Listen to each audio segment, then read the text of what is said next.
Hello again, this is Jonathan, aka BD from BlenderDude.com, continuing our series on the differences between the Blendtec Total Blender and the Vitamix 5200 with our second video in our 5-part series. If you're in the market for a high-performance blender and you're doing your research, as most people do, there is a great chance that your final decision will come down between the 5200 and the Total Blender. They are generally considered to be the two finest high-performance blenders on the market today. Now, in the first video, we ran a test to determine if there was any noticeable power difference between the 5200 and the Total Blender. We did a vegetable juice. We used the same ingredients in both machines. We ran them on the same speeds for the same length of time. I believe it was a 50-second cycle, and the ultimate conclusion from that test was that there was no noticeable difference between the textures of the two juices. Now, most of us know that the Vitamix is generally thought of to be a 2-horsepower machine. The Blendtec is generally considered to be a 3-horsepower machine, and that may very well be the case. However, a lot more than simply horsepower goes into determining how well your fruits and vegetables are broken down in these two machines. RPMs, blade speeds, blade designs, how wide that blade is at its tips, how much surface area passes with each revolution, the jar design, torque. All of these factors go into determining how these machines perform, so it's not a fair test to simply look at the literature and determine because the Blendtec has a higher listed horsepower motor than the Vitamix that it is necessarily a stronger machine. The ultimate conclusion should be determined by how well they perform. Yesterday's test was relatively short. We will do a much longer test today. This is going to be a long cycle test to determine if there's any power differences between the machine, and we're going to do that today by cooking a soup. Many of you may already know that these machines generate such high blade speeds that the friction created by those blades against the ingredients loaded in the jar, so much friction can be created that way that you can actually cook in these machines. Now, you could actually boil ingredients in these machines if you wanted to. I don't know very many practical applications of boiling fruits and vegetables. That said, you could certainly do it in these machines. We're not going to go to that extreme today. In fact, we could run this test with nothing but water if we wanted to, but we might as well make a soup. Let's make it somewhat practical. We'll be doing a vegetable soup today. This is not a recipe that you're going to find in any book. It just happens to be a set of ingredients that I have on hand. This will be a vegetable soup based on identical ingredients loaded into the jar. We will run them at the exact same speed for the same length of time. These will be 3-minute cycles, and that should create a significant amount of heat in both jars. We'll take temperature readings before and after and see if there's any noticeable difference between the two. I will be using a little water. I have a digital thermometer. We'll take a quick reading of the water. It should be room temperature or close to it. 77.9 degrees is the reading for the water. It really doesn't matter how hot or cold this water is as long as it's the same temperature going into both jars. We'll load a few Roma tomatoes into the jars. Load a little carrot. This is the equivalent of about 3/4 of a stick of carrot. It doesn't matter again as long as it's the same. A little celery. Some red onion. This is bell pepper. This is cilantro. This might make a great tortilla soup. In fact, I do a demonstration very similar to this in the wholesale clubs where I do road shows. I use a taco seasoning that makes a great tortilla soup. I don't have that on hand, so I'll season it with a little pepper. We will put exactly 1 cup of water into both jars.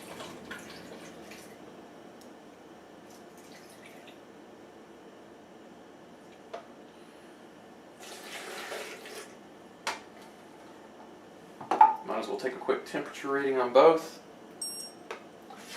77.5 again on the Blendtec. 77.3 on the Vitamix. In my book, that's close enough to run the demonstration. We'll put the lids back on. Now, let me make one caveat here. This is an informative video. This is not for entertainment purposes. I'm going to be doing a 3-minute cycle on both machines. You are probably not going to want to sit here and watch 6 minutes worth of blending. I don't blame you if you don't. You can fast forward 3 minutes until we get to the end of the cycle. We'll take a temperature reading on the Blendtec, and then I will run another 3-minute cycle on the Vitamix. But I'm not going to edit this video. For authentication purposes, so that you know this is a legitimate test, we're going to run these machines and videotape them for the entire 3 minutes on each one.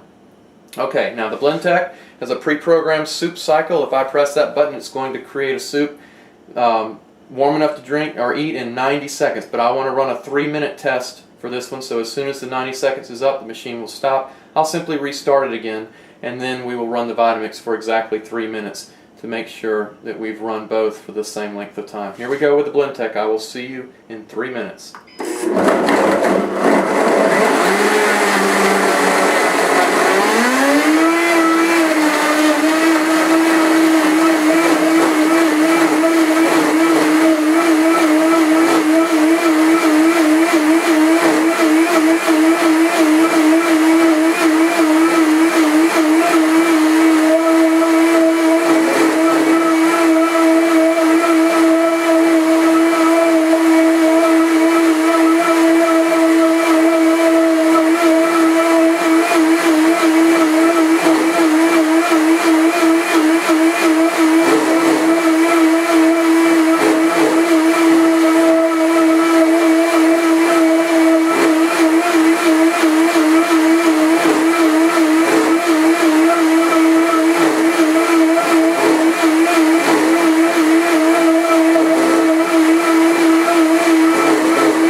Okay, 3-minute cycle on the Blendtec. Good temperature reading, 134. We'll go ahead and start the Vitamix. If we need to use the tamper, we will. I'm not necessarily certain that we will.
Vitamix.